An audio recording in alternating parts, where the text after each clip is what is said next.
Hi, welcome to the bathtub. This is Scott Bradfield, and I don't want to start too seriously, but we're having a kind of sad day. We're having a sad week in the bathtub, frankly. And our dog Misty, who features in the special Misty editions of the bathtub, had been very sick for a long time, and she died quite suddenly. So we're all pretty upset. And so I thought it was important to do a brief memorial to Misty. So this is This is a drink. It's a Chinese rice wine or some sort of wine that my father-in-law always gives us whenever we see him from China, and it's the only expensive drink we ever have in the house, and we never use it, and so we're gonna have a toast to Misty, and that's the slightly sentimental part of the bathtub today. And we'll just pretend she's there. Okay. Okay. So I thought we'd try to do something a little fun to cheer myself up. I just finished a piece about this really, really fun book called, it's about Astounding. The title is a very long, boring one. Astounding, John W. Campbell, Isaac Asimov, Robert A. Heinlein, L. Ron Hubbard, and the Golden Age of Science Fiction. So that's kind of the age of science fiction that was around well before I was born, and before I started reading this stuff. But it had an influence on many of the writers I did like, sometimes negatively. They just didn't want anything to do with it. But it's an interesting period in American literary culture, and it's a really fun book. It's almost, it should be a movie. These characters and what they were like. And John W. Campbell was the big editor. So I thought I'd do occasionally in the next few weeks, maybe a few in the footsteps of Astounding. And I tried a few weeks ago, very, very badly. I think it's my least acceptable effort in the bathtub, which is I tried to talk about Planetary, and I wasn't quite prepared. It's not a good book in many ways, and I understand all the E. Doc Smith other books are better. And I'm only holding it up because this was he was sort of the king of the early science fiction in America, and the most popular, and he did lots of big galaxy-spanning space operas. Everyone shooting blasters and huge giant fleets of spaceships that were bigger than planets fighting each other. And the sort of stuff that you really see handed down through Star Wars. It really is early Star Wars. So I thought today, I'm going to have another little salute to Misty here, is talk just about a couple of books briefly that I've read recently when I was reading for this project, and that I quite enjoyed. And that's really all I'm going to do.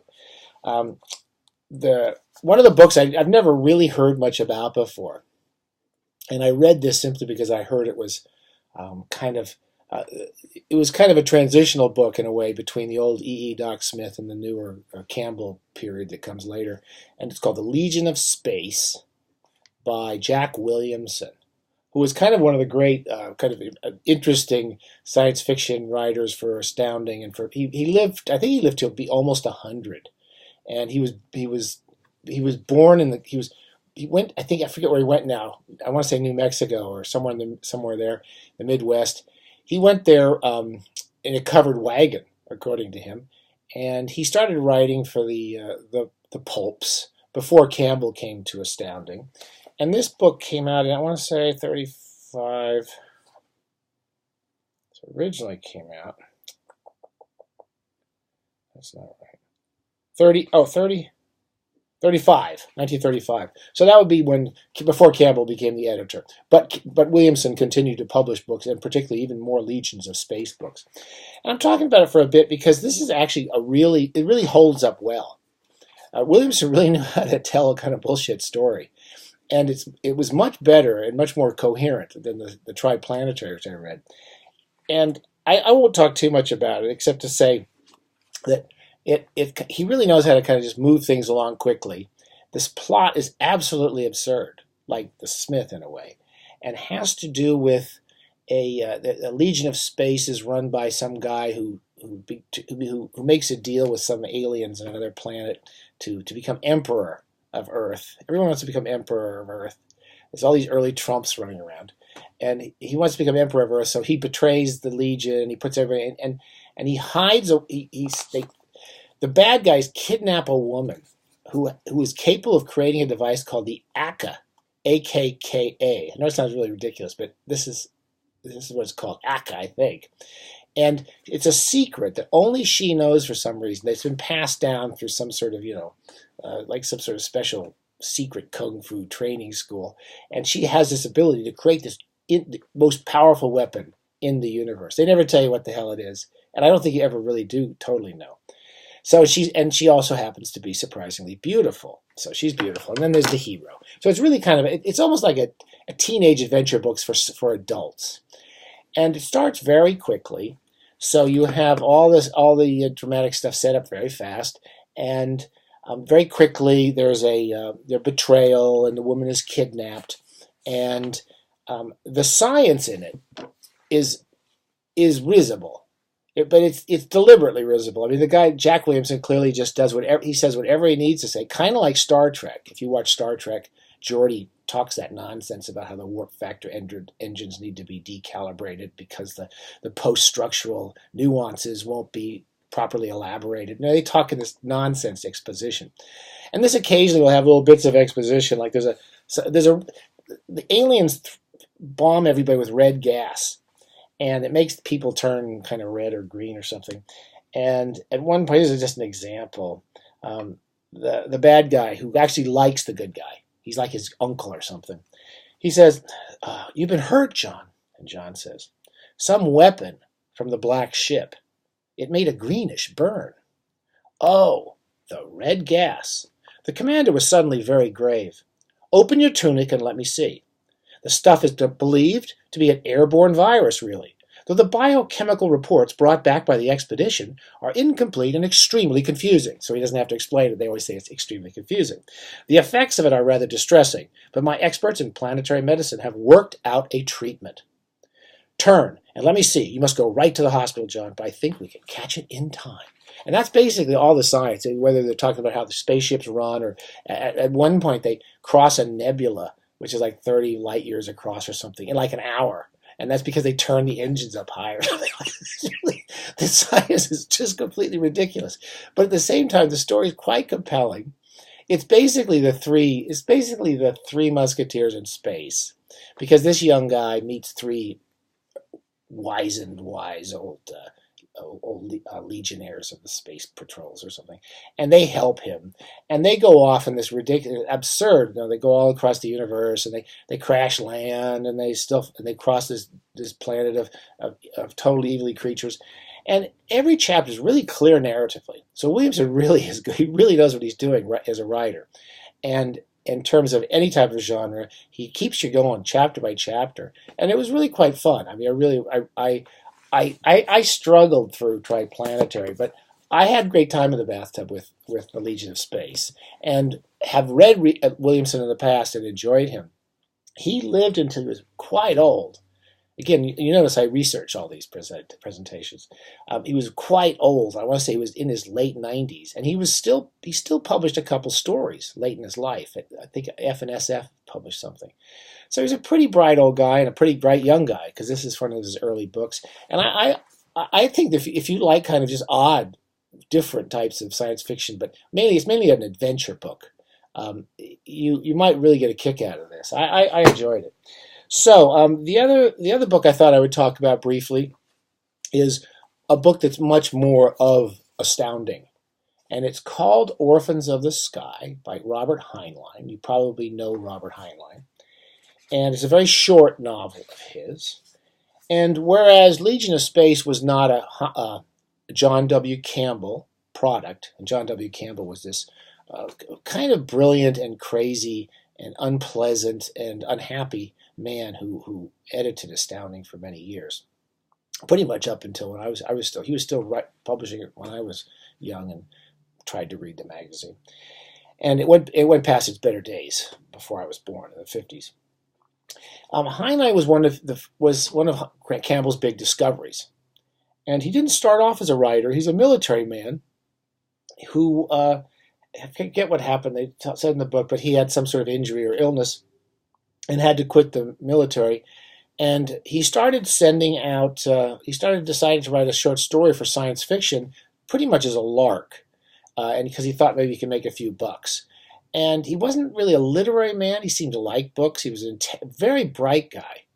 And I want to say now, I spent most of my life not really liking Heinlein. When I was young, I went through my science fiction phase, which was basically in high school and a little bit after. I went through a period where I read quite a lot of science fiction and tried to write it, which I was terrible at. And I really just something always bugged me about him. And I think it was kind of the reactionary. As an old man in his late life, he was a really reactionary old fart, kind of like John W. Campbell. And there was something unpleasant about him and his books. But going back over him, he really is an interesting intelligence and an interesting writer. And this is a good place to start if you want to read it.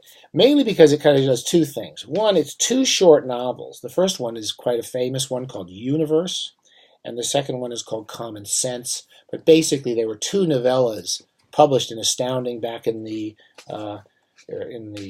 late 30s. Anyway, it was a long time. It was 41. So I really should write some notes for this lecture. In 41, when Campbell really was really moving along, and he'd done quite a few stories of Heinlein, and Heinlein got very popular very quickly. Heinlein, when he starts off, like a lot of crazy old reactionaries as older, he started off pretty much as a leftist. He liked Upton Sinclair, and he almost ran for assemblyman, I think, in California. He's kind of a Californian partially. And he had a lot of interesting ideas about fascism and corporate control of countries. And in the early books, that first 10 years, he explores a lot of the ways they work. And there's quite a few. I haven't read them in a long time, but they're worth looking at. Now, there's one or two things worth thinking about in Heinlein, I think. And one is, he and Campbell had this idea of something called the competent man. And I think that's a good way of thinking about this kind of period of science fiction, because it's something that always struck me when I was reading it years ago, which is the hero is not usually a scientist. Scientists are usually, this is to Misty, scientists are often kind of, they're hidebound. They're like academics. They're kind of stuck in their thinking.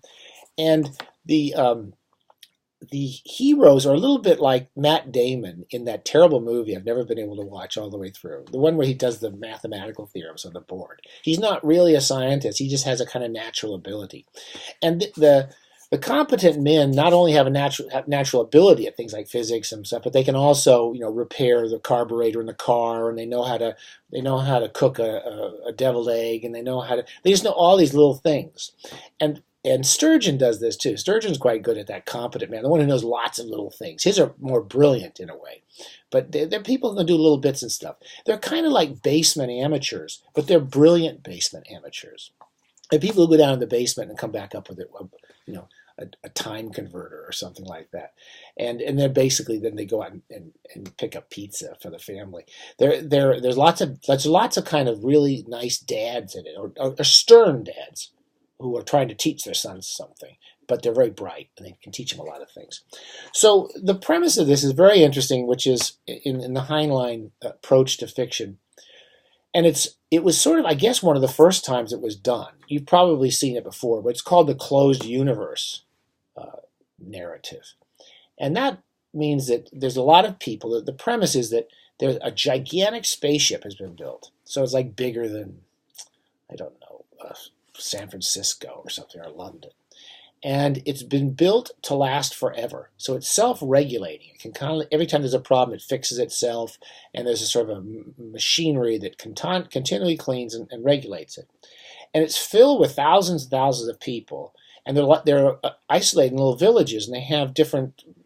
They're raising cattle, and they've got grain, and they've got everything. They're growing food, and the place is self-sustaining. And there's been a mutiny. We don't know how many thousands of years they've been traveling, but they're going off to a planet. And as a result of a mutiny, it's all fallen apart.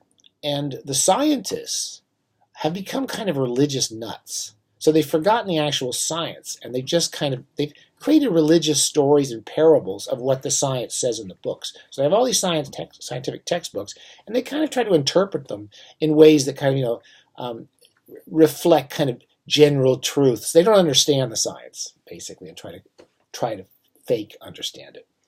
So it is like Trump for talking about some idea he saw on television or something. So they go off and travel, and one kid, and there's one section of the ship which is filled with muties. They're mutants who have probably from some radiation in the ship. And there's a two-headed guy named Joe Jim and a few other characters. And there's a whole region of these mutants. So to make the best way I could finish this summary off is that the central character, whose name I forget, I want to say Hugh, is a kind of a young kid who explores and who wants to look at things. And this is the Heinlein Hero, is the person who looks beyond the wall, who goes around the curtain in The Wizard of Oz, who questions things and is not super genius or anything, but wants to find out a little bit. And they're willing to go that extra foot out into the wilderness to look at things. And that really is, that's going to be a returning Heinlein Hero, who's best known, as many of you know, for Stranger in a Strange Land, which I never read, but someday I will try to. And that's about a young man who creates a kind of religion, I guess, of sex or something. I don't know. He's from Mars. Those Martians there. But I think you'll see this a lot in the books I recall from Heinlein, and I find him much more interesting than I ever did before. So you might want to try it. That's a good place to start. It's a short book, or try out some of those early books, which I remember being pretty interested in. If This Goes On, which I recall is about fascism, and it did ring some bells in my memory about the past few years. Okay, so I think that's all I wanted to say. I think these are two books really worth checking out in the bathtub. This is a perfect bathtub read, I got to say. And he's a perfect bathtub read who makes you think a little bit. And it's a shame that as an old man, he became a Reagan Republican, and it's just one of those sad stories. And he believed in all sorts of crappy stuff, and his fiction got really crazy. Someday, I don't know if I can read it again, but Farnham's Freehold is one of the great, fascinating crackpot books. It's really interesting by an intelligent man, and it's got this weird attitude about race. But the early stuff is pretty coherent, and there's a likable man behind them. Okay, so this is actually worth reading if you enjoy old science fiction, or you like the history of science fiction, or just if you like the history of writers, because it's a really good picture of a whole crowd of writers who kind of influenced and helped each other along, and then the shadow of this one magazine and editor, and then of course the rise of Dianetics, which came out of the pages of Astounding in many ways, and through L. Ron Hubbard, who was one of the biggest writers for Campbell. Okay. Thanks for being here. One last time, we have our memorial to Mysty. She'll be there in the corner. She's going to be there for the next 500 years, because I'm planning to do this thing for 500 years. And we'll see you later in the bathtub. Okay, bye.